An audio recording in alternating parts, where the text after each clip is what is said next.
Young entrepreneur interviews Patrick Bet David. This is gonna be a good one. The wind is pretty solid. How you doing? Very good. Good to meet you. You're everywhere. That's great. Who am I here with today? Patrick Bet David. What was the most amount of money that you made in a single year? 250 million. 250 million. This property we're Pause. Oh my goodness me. Wow. PBD. Why bet on Goliath when we got Bet David? If you know, you know. Let me know in the comment section. You're everywhere. That's great. Who am I here with today? Patrick Bet David. What was the most amount of money that you made in a single year? 250 million. 250 million. This property we're on right now, the guy that owned this bought it for 25 million in 2018. This was announced that's going on the public market for an auction. 4,400 people were interested in this property. 131 signed an NDA. And then there is the day that everybody's bidding. You have to put $1 million to compete. The day the auction comes. We ended up buying this for $25.2 million cash. We wired the money a week later. We bought the property. This is probably a $40-50 million property. Having cash allows you to pick things up. Unfortunately, not having cash, when the market goes bad, a lot of people don't make it. They want to become Patrick Bet David wealthy in today's world. They want to become really successful. Your last message. I said, listen. Wow, Guys, man. we're PBD about is such to a go fly out great to talker. Miami, Florida to interview multiple $100 million entrepreneur Patrick Bet David. This is a guy who went from dead broke as an immigrant to building and selling a company for several $100 million. Guys, this interview that we're about to do with Patrick is going to be a masterclass on all things business, from sales to negotiations to money. You do not want to miss out on this. So stay tuned from start to finish to figure out how you can be just like Patrick and dominate any industry that you're in. Let's head out to Miami and go meet Patrick. Come on. Why bet on Goliath when we got Bet David? Oh my days. Such a bar. The wind is pretty solid. How you doing? And he's a Christian. I love it. Good to meet you. You're everywhere. That's great. And how old are you, by the way? 22. Okay. 22 years old. What you're doing is very important. Specifically that you're 22 years old doing this. Imagine how many billions of people have watched your message, whether it's TikTok or Instagram. Very important what you're doing. Do you want to do it here with the wind? You're not worried about the wind? You're good with that? Yeah, no, we're good. Okay. Yeah, So go for it. Right over here? yeah, Right over we here? can step right over here. Awesome. Who am I here with today? Patrick Bet David. And for those that don't know, what industry did you decide to pursue a career in? First one was insurance. Now it's media and consulting. Yeah, you built your wealth in insurance. There's a saying that I love: concentration builds wealth, diversification keeps it. At what point should an entrepreneur begin to diversify? I would put the number 10 million plus. When I first got in, I read a book called Blue Ocean Strategy. And we had an emergency meeting with 20, 30 of us. We got in and I said, I want you to help us find a blue ocean for the company. At the time, I was selling life insurance.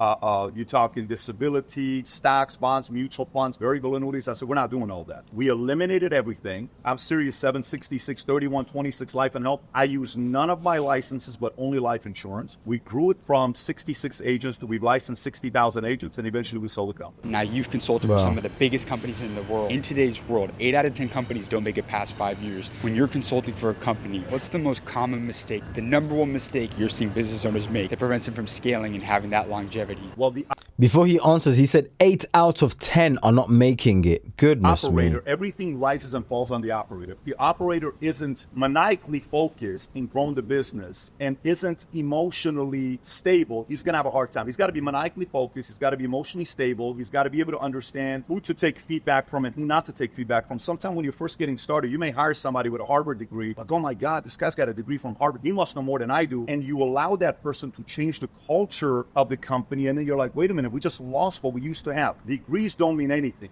First, they have to come in and prove to you that they understand what the culture of the company is all about. And you have to have the wherewithal to know, I should take this feedback, I shouldn't take this feedback. And then meanwhile, drive for the vision. Don't get distracted with the vision. Guys, this interview with PBD has been amazing so far. We're about to get right back to it, but I've got a very special announcement to make real quick. So a couple months ago, I launched and created one of the largest entrepreneur communities in the entire world. The school this All right, community. we're here. With that being said, let's get back Back to the to the interview. video. Now, throughout your career, in terms of revenue, what was the most amount of money that you made in a single year? 250 million. 250 million. And what took that Crazy. company from 8 to 9 figures? Yeah, I'll never forget when I was doing around 10 million a year. I called Tom. I said, Tom, I don't think I'm a good CEO. I have no clue what I'm doing. I'm a sales guy, at best a sales leader, and I'm good with money. Like, I'm not a spender. I didn't buy my first Rolex till I was 35 years old. I didn't buy my first Ferragamo shoe till I had $500,000 in the bank. I didn't buy a house until I was 37 years old. So I'm not the one that's spending all the money. I'm reinvesting into the company. I said, but I don't think I'm an operator. He says, Pat, we need to find a way for you to go be around other CEOs that have ran bigger companies, and you'll learn from them. I went 3 weeks to Boston. I went to this Harvard OPM program, Owner President Management Program. 144 CEOs, 64 countries. The man who was my partner sitting next to me was the founder of the clothes that girls wear. What is that company called? That lingerie, what is the company? Victoria's Secret. He was the Victoria's Secret of New Zealand and Australia. So I said, how big's your business? This is what you can Google me. I Googled the guy, net worth $1.5 billion. For 3 weeks, I kept asking him, what is my job as a CEO? He says, I have 7,000 employees and 6 CEOs that report to me. He was the chairman of the board. And he told me, this is the 4 things, okay? You're either one, thinking about linear growth, which is biz dev and systems. You can spend money into your systems or biz dev networking, shaking hands, but it's not going to explode your business. He said exponential growth is at the top. Leadership development or innovative campaigns. For example, like Coke came up with Share a Coke with John. I'm not a Coke drinker, but I'm buying the Coke to share it with John. One great innovative campaign for us when I came back took our business to the next level. As a multiple 9-figure Wow. entrepreneur, what was the best financial advice that you ever received? This is not going to be popular to a lot of people. Always have cash. Always have cash. I remember one time I got a call. A guy says he needs $540,000. He had 2 Wayne Gretzky cards. I said, what kind of cards are they? He says, these are the main cards of Wayne Gretzky, PSA 10 OPG and Topps. I said, I'll give you $540, but I want to pick up the cards in 24 hours. I'm going to send somebody. I need you to meet me at PSA's headquarters in Orange County. Tikron, who happens to be here, he flies out to LA. Yeah, you flew out. You go meet him, picks up the cards, puts it in a new case, brings it back. He's in the airport with $500,000 in his pocket. That card we sold a year and a half later was a Guinness Book of World Record for $2.2 million. This property we're on right now, the guy that owned this bought it for $25 million in 2018, put $7 million of finishes in this. This was announced that's going on the public market for an auction. 4,400 people were interested in this property. 131 signed an NDA. And then there is the day that everybody's bidding. You have to put $1 million to compete. If you don't, you're not competing. The day the Just $1 million to compete. Just a small change of $1 million to compete. If you don't, sorry, you can't buy it. everybody's bidding. You have to put $1 million to compete. If you don't, you're not competing. The day the auction comes, everyone's sitting there in Zoom, 40, 50 people raising hands, doing the whole thing. We ended up buying this for $25.2 million cash. We wired the money a week later. We bought the property. This is probably a $40, $50 million property. Having cash allows you to pick things up when they're for sale. Unfortunately, not having cash, when the market kind of goes bad, a lot of people don't make it. I went to a mastermind in March 2023, and there was a saying that great businessmen a lot of time are terrible content creators, and great content creators are terrible businessmen. What's been your secret to creating wealth in media? Well, that's the concept with trifecta. The market's going to tell you if you know what you're doing or not. Like right now, I was telling you earlier, billions of views you've gotten, you've proven that you know what you're doing. Now, operating, different story, right? The operating aspect is day to day. Content creation, it's brutal. You're either able to get the attention of people or you can't. I'll never forget this. Beginning stages of the business, Mario comes up and he takes out an iPhone. He says, Pat, let's start a YouTube channel. At the time, I was only creating content for my insurance agents that was unlisted. Wasn't public, it's private, unlisted. We started, I said, let's see if the market likes the way I communicate. 2 years later, we're blowing up. We have around 1,000 subscribers. Nobody watches our content, including my family. Then we adjusted. I went to an event, and at the event, they said, pick one word.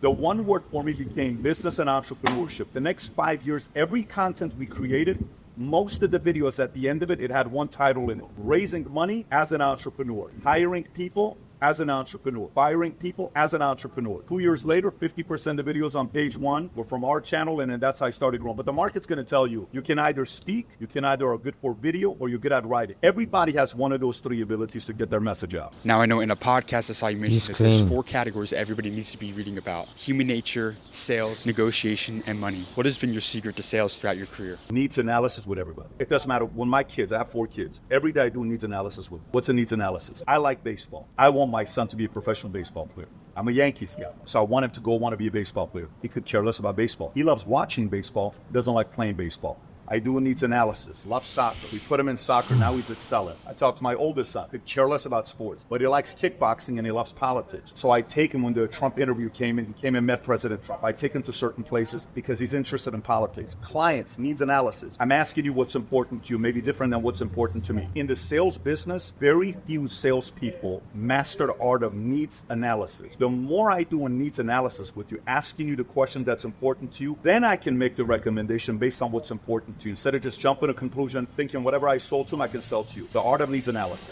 We're doing this in the rain, by the way. How awesome is this, huh? You exited a company for 9 figures. You've been at the table with some hitters. What is your best negotiation advice for anybody in business? Not putting yourself in a position where you are desperate. Whenever Hold on, let's get that back because there's too many gems here. And notice how big of a heavy hitter is. Other people, they will have such a stroppy attitude. It's raining, they're not really giving 100% with their answers. This man turns around and says, "We're doing this in the rain, huh? How great is this?" Notice not only the body language, there's a difference. He's operating at a different level. I can't lie. How awesome is this, huh?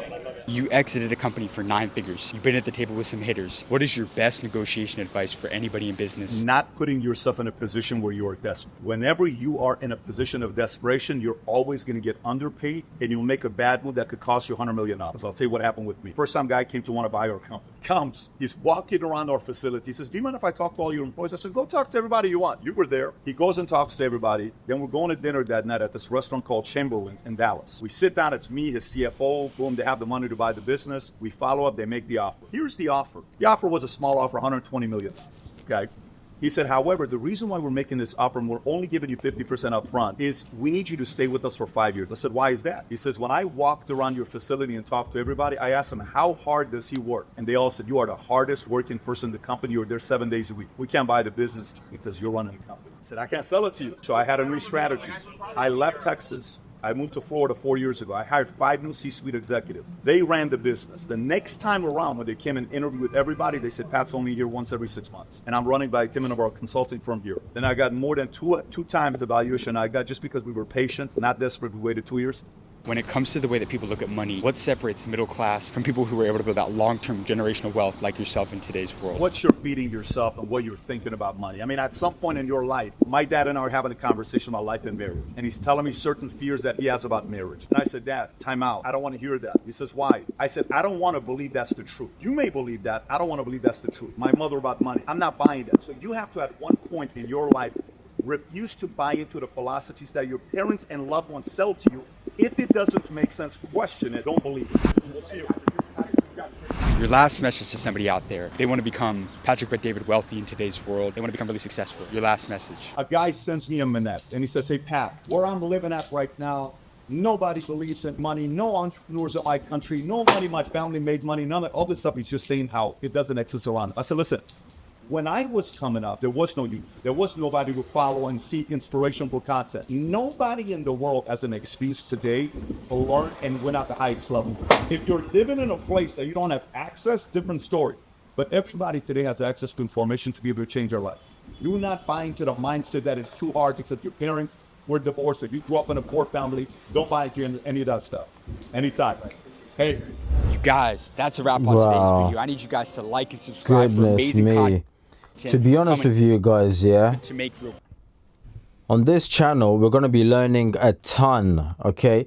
Business, seeing how people have made money, because the way I'm basically just bringing you guys along on a journey, because the way I operate is the more I consume and see how other people were able to do certain things, I can implement it on what I'm building in my investments, whether it comes to stocks and shares, crypto, all of that stuff. You're able to see, oh, well, this person tried this, it worked. They sold that around about this point. If you're not consuming, downloading data, as Americans would say, data, if you're not downloading data or getting all of those things in your head, consuming the right things, how on earth do you expect to generate income or cash when you're not learning how cash operates or how cash works? How do they execute? How do you even build a company and prime it to be able to execute or sell your company? And you just heard PPD right there mention that he went and met with other CEOs to learn how to be a CEO because he believed that he wasn't a good enough CEO. He was, at best, a great salesman. Make that make sense. And he was already making 8 figures, I believe. So this shows you that it's going to take next level energy, effort, aka being known as the hardest working person in the room. And we don't want to buy your company because your company is run by you, basically. We want a company that's self-sufficient, essentially, to be able to sell a business. You can clearly see why other people make it and other people don't, right? So I'd much rather you end up a good statistics rather than being on the opposite end of a bad statistics. Guys, if you enjoyed this video, smash that like button, subscribe button. Let me know which video I should check out next. If you watched this far, comment Ronnie MP is the best in the comment section down below so it can motivate me to make these videos further. And God bless you all, man. Seek first.